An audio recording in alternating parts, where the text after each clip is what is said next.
ಇದೇನು ಗ್ರಾಮ ಸ್ವರಾಜ್ ಮತ್ತು ಪಂಚಾಯತ್ ರಾಜ್ ತಿದ್ದುಪಡಿಯನ್ನು ಮಾಡಿದ್ರಲ್ಲ, ಇದರಲ್ಲಿ ಯಾವುದೇ ಸ್ಪಷ್ಟತೆ ಇರಲಾರ್ದಕ್ಕೆ ಗೊಂದಲಮಯವಾದಂಥ ಅನೇಕ ಅಂಶಗಳಿಂದ ಸಕ್ರಮ ಹಾಗೂ ಅಕ್ರಮ ಆಸ್ತಿಗಳಿಗೆ ಈ ಸ್ವತ್ತು ಮಾಡಲು ಬಹಳಷ್ಟು ತೊಂದರೆ ಆಗ್ತಾ ಇದೆ.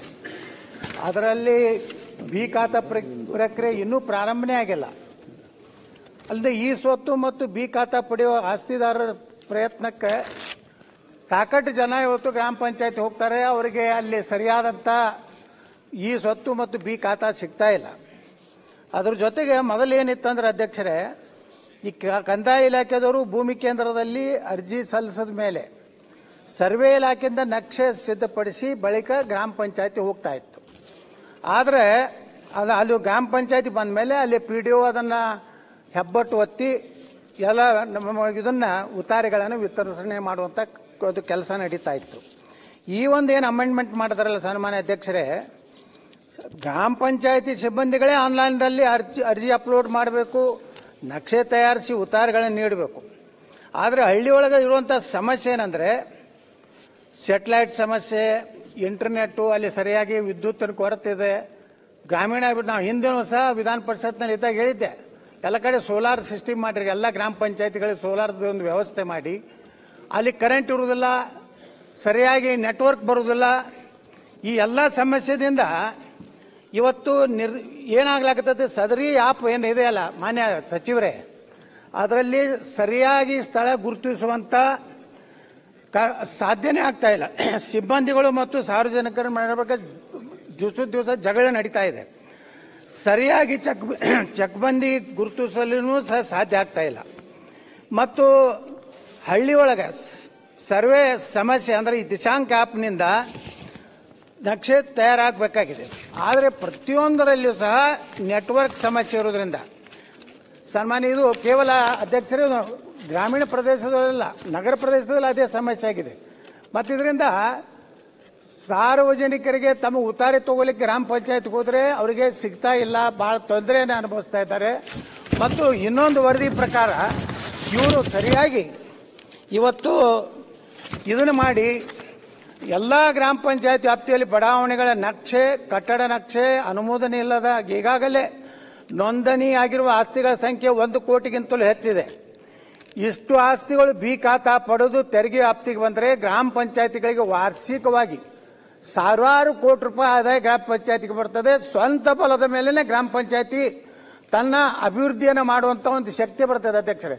ಅದಕ್ಕೆ ಮಾನ್ಯ ಸಚಿವರು ಇದನ್ನು ಗಂಭೀರವಾಗಿ ಪರಿಗಣಿಸಿ ಎಲ್ಲೆಲ್ಲಿ ಲೋಪದೋಷ ಆಗ್ಯಾವ ತಕ್ಷಣ ಅದಕ್ಕೆ ಪರಿಹಾರ ಕಂಡುಹಿಡಿದು ಇವತ್ತು ಗ್ರಾಮೀಣ ಪ್ರದೇಶದ ಜನರಿಗೆ ತೊಂದರೆ ಆಗ್ತಾ ಇದೆ, ಅದನ್ನು ನಿವಾರಣೆ ಮಾಡ್ಬೇಕಂತ ತಮ್ಮ ಮೂಲಕ ಅವ್ರನ್ನ ವಿನಂತಿ ಮಾಡ್ಕೊತಾ ಇದ್ದೀನಿ. ಮಾನ್ಯ ಅಧ್ಯಕ್ಷರೇ, ಹಿರಿಯ ಶಾಸಕರಾದಂಥ ಯತ್ನಾಳ್ ಅವರ ಕಾಳಜಿ ಭಾಳ ಸಹಜ ಮತ್ತು ನಮಗೂ ಅರ್ಥ ಆಗುತ್ತೆ ಅಧ್ಯಕ್ಷರೇ. ಮೊದಲನೇದಾಗಿ ಅವರ ಗಮನಕ್ಕೆ ತಮ್ಮ ಮುಖಾಂತರ ತರಲಿಕ್ಕೆ ಬಯಸೋದೇನೆಂದರೆ, ಈ ಪಂಚಾಯತ್ ರಾಜ್ ಆ್ಯಕ್ಟನ್ನು ಹೋದ ಅಧಿವೇಶನದಲ್ಲಿ ನಾವು ತಿದ್ದುಪಡಿ ತಂದ್ವಿ. ಇದೇ ಸದನದಲ್ಲಿ ಸಾಕಷ್ಟು ಚರ್ಚೆ ಆಗಿ ಇದು ತಂದರೆ ಒಳ್ಳೆಯದಾಗುತ್ತೆ ಅಂದ್ಬಿಟ್ಟು ವಿರೋಧ ಪಕ್ಷದವರು ಹಾಗೂ ಆಡಳಿತ ಪಕ್ಷದವರು ಕೂಡ ಭಾಳಷ್ಟು ಜನ ಒಪ್ಪಿದ್ರು ಅಧ್ಯಕ್ಷರೇ. ಅದಾದಮೇಲೆ ಅದು ಗವರ್ನರಿಗೆ ಅನುಮೋದನೆಗೆ ಹೋಯಿತು. ಅಲ್ಲಿ ಸ್ವಲ್ಪ ವಿಳಂಬ ಆಗಿ ಸ್ವಲ್ಪ ರೂಲ್ಸ್ ಫ್ರೇಮ್ ಮಾಡೋದ್ರಲ್ಲಿ ಸ್ವಲ್ಪ ವಿಳಂಬ ಆಗಿದೆ ಅಧ್ಯಕ್ಷರೇ. ಅವ್ರು ಹೇಳ್ದಂಗೆ ಸದ್ಯಕ್ಕೆ ನಾವು ಬಿ ಖಾತಾ ಯಾವುದೂ ಗ್ರಾಮ ಪಂಚಾಯತ್ನಲ್ಲಿ ನಾವು ಕೊಡ್ತಾ ಇಲ್ಲ. ಆದರೆ ಯಾವುದೂ ಗೊಂದಲ ಕೂಡ ಇಲ್ಲ ಅಧ್ಯಕ್ಷರೇ. ನಾವು ಭಾಳ ಸ್ಪಷ್ಟವಾಗಿ ಸಾರ್ವಜನಿಕರಲ್ಲಿ ನಾವು ಹೇಳಿದ್ದೇವೆ, ಇನ್ನು ನಾವು ರೂಲ್ಸ್ ಫ್ರೇಮ್ ಮಾಡ್ತಾ ಇದ್ದೇವೆ, ಇದಕ್ಕಿನ್ನ ಸ್ವಲ್ಪ ಸಮಯ ಆಗುತ್ತೆ. ಈಗಾಗಲೇ ನಾವು ಪಬ್ಲಿಕ್ ಅಬ್ಜೆಕ್ಷನ್ಸ್ ಕೂಡ ನಾವು ಕರೆದಿದ್ವಿ ಅಧ್ಯಕ್ಷರೇ. ಅದು ಜುಲೈ 28ನೇ ತಾರೀಕು ಕೊನೆ ದಿನ ಆಯಿತು. ಸುಮಾರು 29 ಆಕ್ಷೇಪಣೆಗಳು ಸಾರ್ವಜನಿಕರಿಂದ ಮತ್ತು ಜನಪ್ರತಿನಿಧಿಗಳಿಂದ ಬಂದಿದೆ.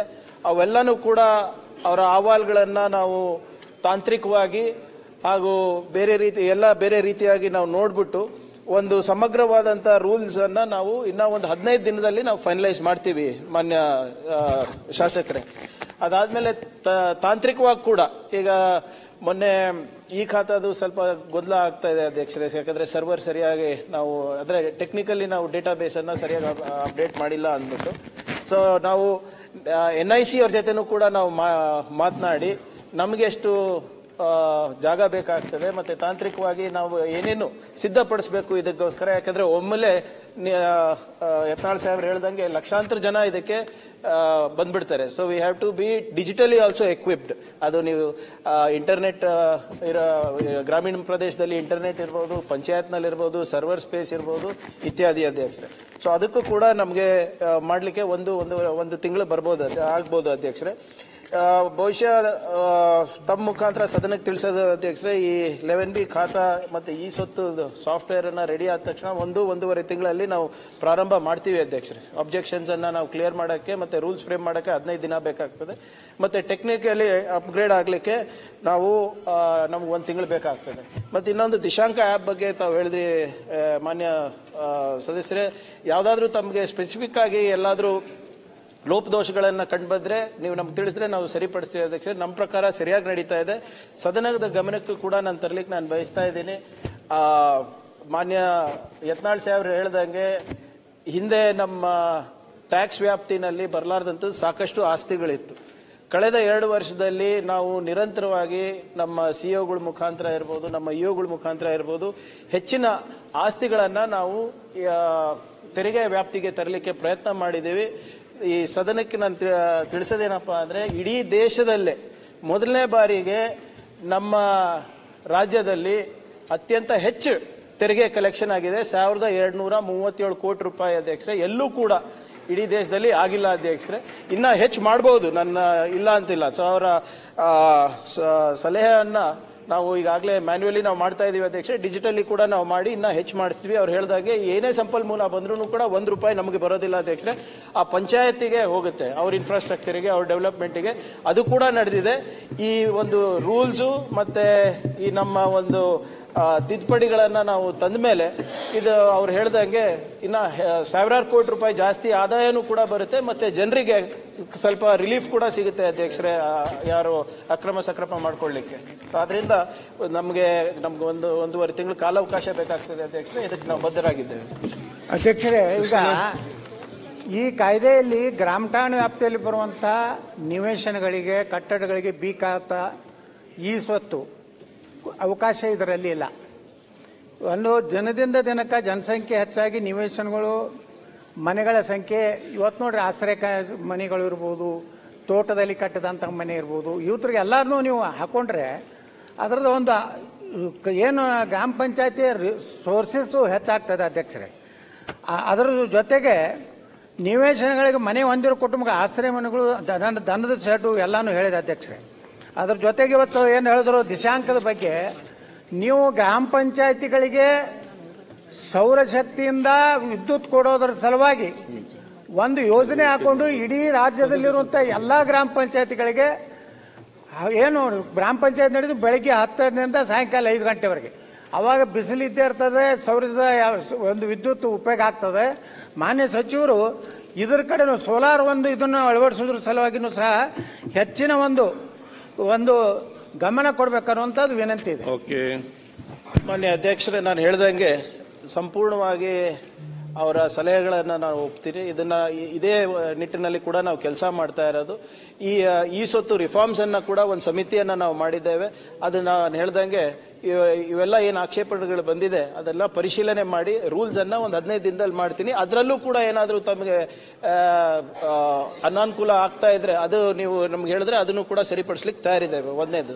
2ನೇದು, ತಾವೇನು ಸೌರ್ಯಶಕ್ತಿ ಬಗ್ಗೆ ಹೇಳ್ತಾ ಇದ್ರಿ, ಇದೇ ಸದನದಲ್ಲಿ ಕೂಡ ನಾವು ಚರ್ಚೆ ಮಾಡಿದಾಗ ಹಲವಾರು ಸದಸ್ಯರ ಸಜೆಷನ್ ಮೇರೆಗೆ ಹಿಂದಿನ ಆಯವ್ಯಯದಲ್ಲಿ ನಾವು ಮೈಕ್ರೋಗ್ರಿಡ್ ಕಾನ್ಸೆಪ್ಟ್ ಅನ್ನ ಪಂಚಾಯತ್ನಲ್ಲಿ ತರಬೇಕು ಅಂತ ನಾವು ಮಾಡ್ತಾ ಇದೀವಿ ಅಧ್ಯಕ್ಷರೇ. ಈಗಾಗಲೇ ಪ್ರಾಯೋಗಿಕವಾಗಿ ಟೆಂಡರ್ ಕೂಡ ನಮ್ಮ ಕಲ್ಯಾಣ ಕರ್ನಾಟಕ ಭಾಗದಲ್ಲಿ 2 ಕಡೆ ನಾವು ಕರೆದಿದ್ದೀವಿ ಅಧ್ಯಕ್ಷರೇ. ಆ ಮೈಕ್ರೋಗ್ರಿಡ್ ಕಾನ್ಸೆಪ್ಟ್ ನಲ್ಲಿ ನಮ್ಮ ಅಂದ್ರೆ ಪಂಚಾಯತ್ ವ್ಯವಸ್ಥೆಯಲ್ಲಿ ನಮಗೇನೇನು ಇಂಧನದ ಬೇಡಿಕೆ ಇದೆ, ಎನರ್ಜಿ ಬೇಡಿಕೆ ಇದೆ, ಅದು ಸ್ಟ್ರೀಟ್ ಲೈಟಿಂಗ್ ಇರ್ಬೋದು, ಪಂಚಾಯತ್ ಬಿಲ್ಡಿಂಗ್ ಇರ್ಬೋದು, RWS ಗೆ ಜಾಕ್ವೆಲ್ಗೆ ಎಲ್ಲ ಬೇಕಾಗಿರ್ತದೆ ಅಧ್ಯಕ್ಷರೇ. ಅದನ್ನ ನಾವು ಅಲ್ಲಿಗೆ ಡೈವರ್ಟ್ ಮಾಡಿ ಎಕ್ಸಸ್ ಏನಾದ್ರೂ ಇದೆ ಅದು ಮತ್ತೆ ಗ್ರಿಡ್ಡಿಗೆ ಹಾಕೊಂಡು ಅದಕ್ಕೆ ನಾವು ಕಮರ್ಷಿಯಲೈಸೇಷನ್ ಮಾಡ್ಕೋಬೇಕು ಆ ಪಂಚಾಯತಿಗೆ ಅಂತ ಒಂದು ವಿನೂತನವಾದಂತ ಯೋಜನೆಗೆ ನಾವು ಕೈ ಹಾಕಿದೀವಿ. ಅದೇನಾದ್ರೂ ಸಕ್ಸಸ್ ಆದ್ರೆ ಇಡೀ ಎಲ್ಲ ನಮ್ಮ ಗ್ರಾಮ ಪಂಚಾಯತ್ಗಳಲ್ಲೂ ಒಂದು ಮೈಕ್ರೋ ಗ್ರಿಡ್ ಕಾನ್ಸೆಪ್ಟ್ ಅನ್ನ ತರಬೇಕು ಅಂತ ಇದೀವಿ ಅಧ್ಯಕ್ಷ.